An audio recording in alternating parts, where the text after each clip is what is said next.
And with that, let's bring on Jenna. Hello. Hello. Can you see? Oh, yes, Hi. and look at that beautiful crown of flowers. Thank I you. love it. I feel very garden party today, so I thought, why not? Why not? I'm very excited to be here. I'm right. so glad this has finally happened. We've been trying to get you to speak for some time, so I'm super excited. And yeah, I just need a second to tee up your slideshow. So all right, thank you. So for anybody who doesn't know, my name is Jenna West, and hi. So a lot of people know me as an Alice film expert. So here I am, and I'm also known as Still She Haunts Me Phantomwise. And I'm really excited to talk about this film, which is really not very well known. But in case you don't know about this film, it's a live action Alice in a stop motion animated Wonderland, which was pretty much forgotten as soon as it came out. And we'll go over why. Some of you might already know the story, but I hope that I'm able to introduce some things you may have not heard about before in regards to this one. So let's go on to the next slide, please. So this is Lou Bunin. He was an American puppeteer, artist, and pioneer of stop motion animation. So the funny thing about Lou Bunin is that he actually did not start out as an animator or even a puppeteer. He actually came across puppeteering kind of accidentally, and then from there he started his own puppet shows. And then from there, Paramount sent out a film crew to film the last scene of one of his puppet plays, and he was dismayed at how the strings looked on the film. And he thought, how can I make my characters move on film without strings? So now we can go to the next slide, Heather, which leads us to stop motion. So I actually have a few photos of his Alice puppets and him working on the animation for this movie. So the very interesting thing about the way he designed his puppets were, so you may be familiar with stop motion as it's either a static figure that moves, but the face doesn't move, or claymation where you have to like sculpt each frame, or even like when it is a static figure, you'd have like different heads or face panels. Well, he kind of made his own thing where it's an armature with a latex coating. So in a way, he was able to manipulate the mouths and facial expressions of his puppets without needing a bunch of puppets or heads or faces. And because of, he actually patented it. Because of this, he claimed he could make a full-length stop motion animated feature at a quarter of the cost that it would cost to make a cell animated feature. And in 1945, he did puppet inserts for the Ziegfeld Follies, which was wildly successful. And he was actually in talks with Paramount at the time to do a full-length animated film of a Wagner opera, which he was very excited about. Interestingly, at the same time, the French government approached him and said, hello, we would like to do an Alice film. We have Nazi film labs left over from when they were occupying France, and we would like to jumpstart our own film industry. We'll do full financial backing, and we will fly you, your crew, and all your families out to France and provide you the same salary as if you were working on an American film production. And Paramount ended up not going with his opera film, so he decided to take France up on their offer. Next slide, please. So now we're going to go a little bit into the production history. So I got some concept art for you, as well as a little Carol Marsh as Alice in Suto, and a picture of the onset. And so, oh my goodness. So once he got out to France, he experienced several delays. And it took about like eight months before they actually started filming. So the very first problem they had going there was the studio they were supposed to film in was incomplete. They had to finish building it. And then suddenly he had to go to London to talk to the head of Technicolor because they decided they were not going to let him use their film stock, because they had a very loyal customer in the form of a mouse we will talk about a little later. But because of this, he had to find an alternative film process, and he chose Ansco color, which unfortunately is an inferior film process, and it has problems with color. Like when it works really well, but you'll see it in the film later. There's a lot of like irregular color and even like kind of like splotches of color, and the muffled sound synchronization as well. But he had to make do with it, and he did the best he could. And later, he also talked about how when they got to France, France was obviously reconstructing after World War II, and the French franc was very unstable. So as a result, every week they were paid in different currencies. One week it'd be a French franc. Next week it might be a Swiss franc. Next week it might be a pound, a British pound. The next week it might be American dollar, so on and so forth. They never knew what they were getting paid in. And because of this, it also meant they didn't have because you're supposed to have a budget, and they would have French francs, but to a lot of people around them, where they needed to get their supplies, they were kind of like francs were kind of useless. So they actually literally had to barter for materials with potatoes. You can't make this up. And then another complication was that they had to turn off the power twice a week to conserve energy. So in the end, he really, he said, "You never do this again." It was quite a behemoth of a project. Another complication was the film was actually filmed twice. There's technically like two films. So once was in French and the other was in English. And both of them had different directors. And he said working around the different directors was very difficult. In particular, so the French director, Marc Moret, he liked more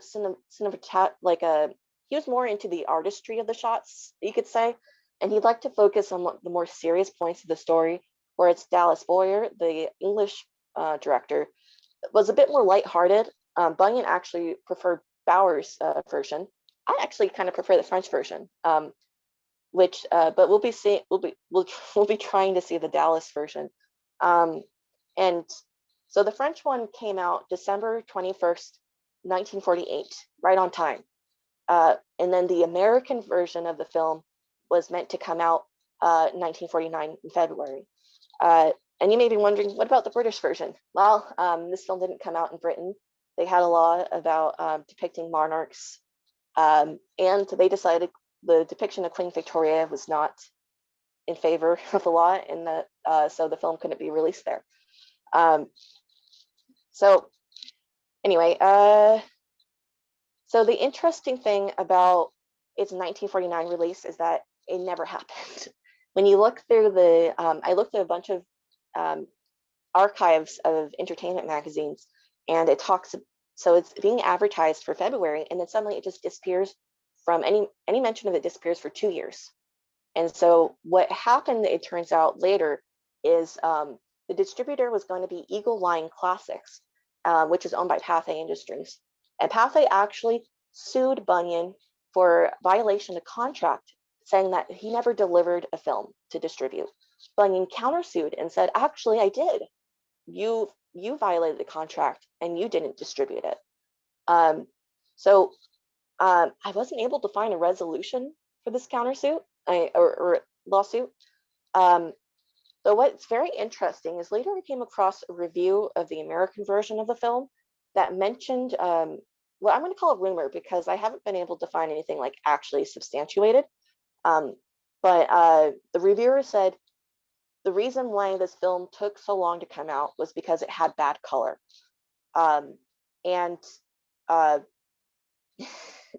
So, and actually when Bunyan had to switch distributors and he went with Sylvain, they actually had to hire someone to re-edit the film and supervise the revoicing and reprocessing of footage.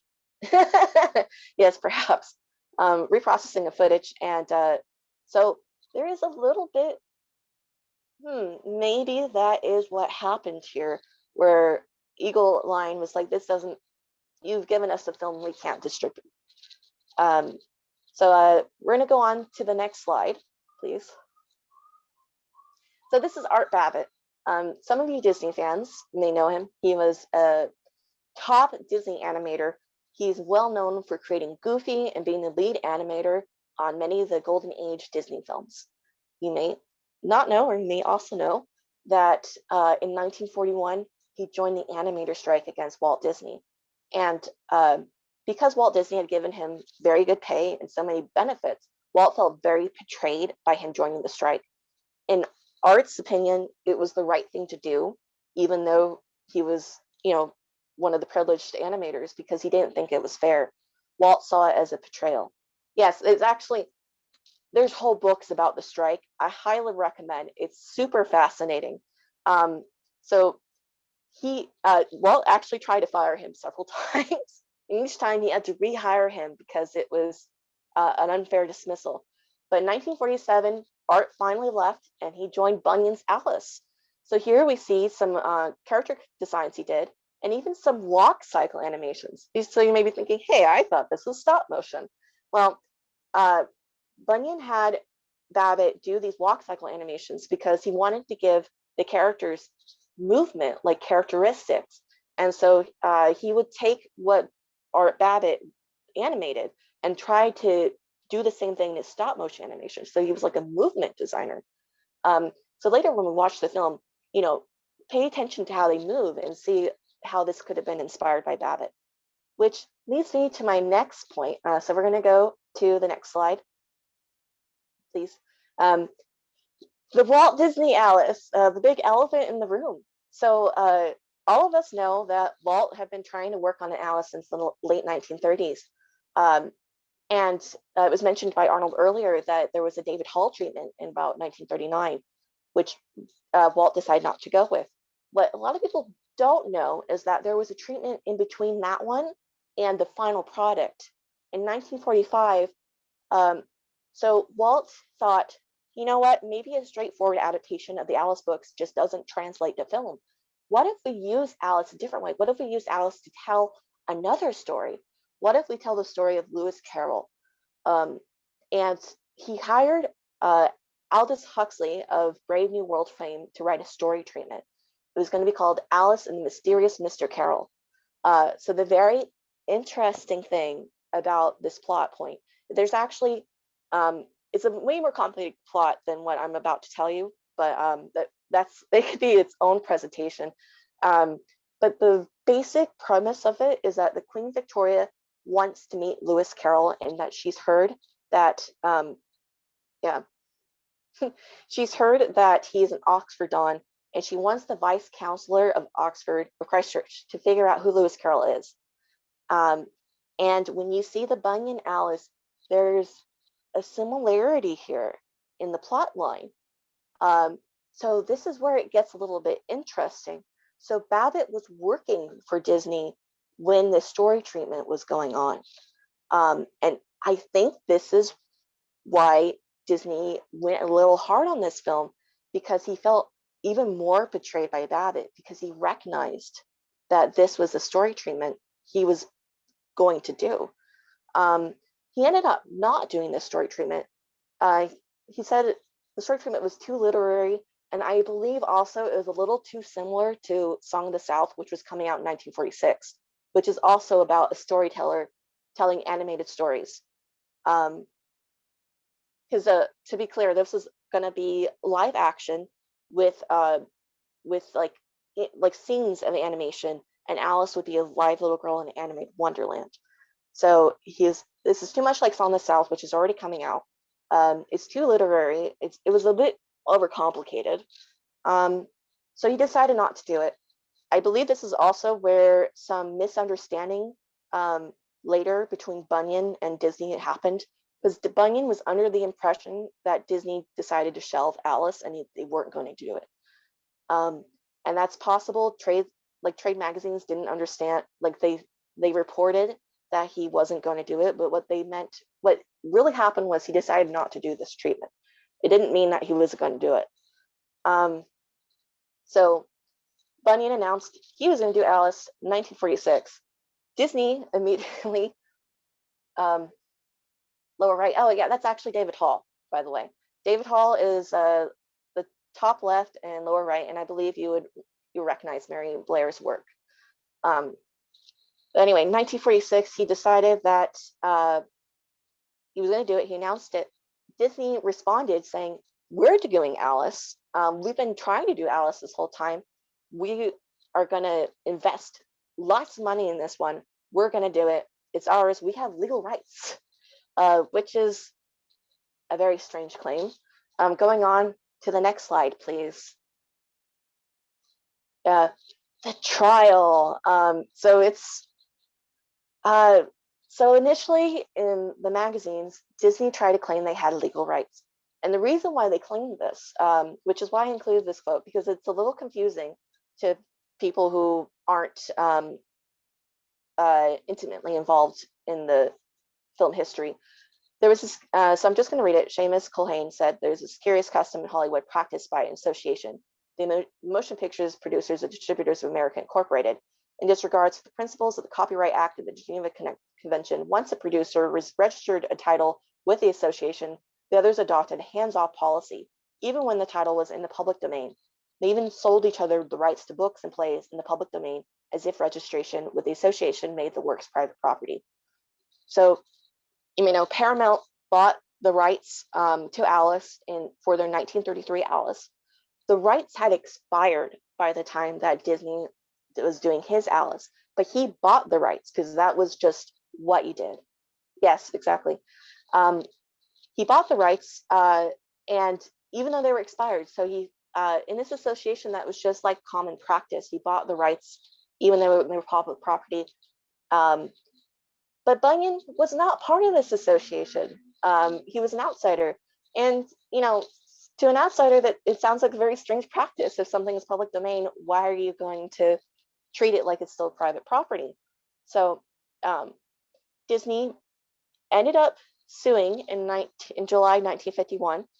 They ended up not going with the legal rights complaint because they had no backing for it. Instead, they tried to claim that at this point in time, Alice in Wonderland had gained a secondary meaning, which was that the public was associating Alice in Wonderland with the Disney Alice that was going to come out. And that by Bunyan releasing his Alice at the same time, he was using their pre-selling. So he's writing off their advertisement and all the investment that they put into their Alice and their advertising. Of course, and they also wanted an injunction. They wanted the Bunyan Alice to be delayed by 18 months, and when it did come out, to have a label, no connection with the Disney Alice. Now, the judge, Alexander Holtzoff, said, "No one has the right to monetize Alice in Wonderland, and the competition of the Lou Bunyan version of the story should be encouraged rather than suppressed." Disney tried to appeal, and their appeal was denied. So then came on the race. So Disney and Bunyan had to get theaters. The Bunyan Alice actually came out 2 days before the Disney Alice in New York City. And the rest of the country, they raced to get theaters to show their Alices. And a lot of theaters did go with the Disney Alice, as well as a lot of the audience ended up going to see the Disney Alice. So the Bunyan Alice did not fare well. Let's go on to the next slide, please. All right, so how can I watch this? Actually, technically you can't. We do not have the American version of the film available. But the reason why I put Curious Archive on here is because I put a composite version of the films together using two VHS versions that Sam Townsend of Curious Archive transferred, and the French version, and to try to have an idea of what the American version was like. But thankfully, Thunderbeat Animation is in the process of a restoration of this film as part of the Lou Bunyan set, which you can buy. They're pre-selling. You can reserve a set. It's not currently out, but I did talk to Thunderbeat, and they're very interested in letting the society know when it is ready to be sold, and they might be interested in doing another stream at that point in time. But anyway, so yes, they are still working on it. I did confirm that. So and I'm excited to show you. I can't wait for you guys what your opinions are. Do you think this is an unfairly aligned film? You know, all right. Thank you very much. And then I have yes. All right. Jenna, I couldn't figure out who you were talking to. You're the only speaker who read the chat the entire time you were talking. Like whatever you were like talking out loud to the chat people, which I'm sure they appreciated in real time, but it just took me a minute. Yeah, oh sorry. I have the chat come up while I'm on the phone. Oh, no need to apologize, of course. So I have a question. So yes, directing it in French and also in English with two different directors, this is a thing? Is this something that went on a lot, or is this very unusual? It was a thing at the time, like even especially in like the 30s, 40s. Did you know even Dracula was filmed that way? They filmed the Spanish version at the same time they filmed the English version.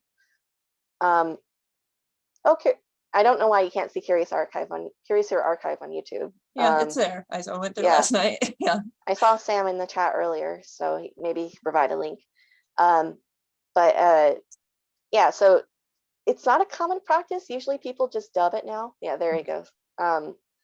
But at this time they were hoping to do that for every film. They wanted to do an English version, the French version, even a Spanish version in France. So wow. Yeah, that's just fascinating. I mean, it's a fascinating story. To be honest, I think this might be the most fascinating production history of an Alice film ever, in my opinion. Yeah, it's there's so much going on, and like you said, you could go on and on, right? We could talk a few hours about this. There's actually a lot of rabbit holes get jumped down, and I had to like trim this a little bit because I was like, okay, that's interesting, but is it related? Right. Another tidbit you might be interested in if you're a fan of the Svankmajer Alice. I'm not sure if I said that right, but there's actually tribute to the Bunyan Alice in the Svankmajer Alice that you may have not noticed. So in the Svankmajer Alice, when she's on the riverbank with her sister, and her sister's reading the book, and she slaps Alice for trying to flip through pages, that's taken right from the Bunyan Alice. It's a reference, and you'll see that. So I hope you guys enjoy. Yeah, and Jenna, I wanted your expert opinion. So like I said, I ran out of room. I always prefer to stream things from my actual computer just because it's one less generation than doing it from online, but I ran out of room. So I was going to just stream it from your drive instead of YouTube. Is that, I mean, should that make a difference? I thought it might be a little better than YouTube, although I do have YouTube Premium now, so we shouldn't get ads. Okay, it can work. It kind of depends. So it depends on the file. I think this one is okay. I mean, if you prefer me to do it from YouTube, let's do it from YouTube. I just wanted to. It probably would be best, maybe. Okay. All right. Let me pull that up. And did anyone have any questions for Jenna? I didn't see much in the Q&A there, so ask away right now while I find the 1949. Oh, hello. You have some of the figures. I did know there was an auction, which is where a lot of the pictures I have came from. It's very cool. Yes, there's definitely there was some talk of a threat being like, if you show this Alice, I'm not gonna give you future Disney films to show. So that's quite a threat. Yeah. Yes, it's a very big threat. All right, and did you want to say anything else just about your reconstruction of it, or what bits? Oh, okay, sorry, I wasn't sure if that would be that interesting. Oh yeah. So it was a pandemic project, which you remember during the pandemic, we were all depressed and lonely in our houses, and I was like, I'm really tired of waiting. And I know the Thunderbeam version is gonna be great, but I want something now. And especially because I feel like the current versions that were out of this film, because to be clear, it actually doesn't have an official distributor in America at all. So a lot of the DVD versions are, not official, and they're from VHS transfers, which in turn were from TV tapes of it being broadcasted. So a lot of the editing is awful. They moved parts around, and so I actually went through each version. I scripted out shots to put in and how to combine it. I wish I had subtitles in French, which I don't, so maybe that will be a thing one day. Like I'll try to do that for the French substitutions. That was a very rewarding project. I did a little bit of color editing, but I'm not an expert, so I didn't want to overdo it, just so it didn't look so dark. Yeah. Excellent. And right as I asked that, someone put that in the Q&A. So perfect. Yeah. And also someone in the Q&A says that I always pronounce it Bunin, which I have Bunin. been doing as well. So thank you for setting us straight on that. I might have said it wrong. I don't know. Okay. Okay. All right. Well, thank you so much, Jenna. Again, I so appreciate that. And by the way, everyone, Jenna is so generous. Like she's just given me access to her giant body of work and thus the Society of North America. I'm going to turn that over to Sam actually, because it's his drive. We just worked on it together. Excellent. Well, thank you so much, Sam. And we are, so I will, everybody again, so this is going to be off of YouTube. It should be totally fine. I'm on wired internet. There shouldn't be any surprises, but yeah, I just want to let you know it is not coming directly from my computer this time. And yeah, I will see you all when the movie concludes. Thanks so much, Jenna. Thank you guys.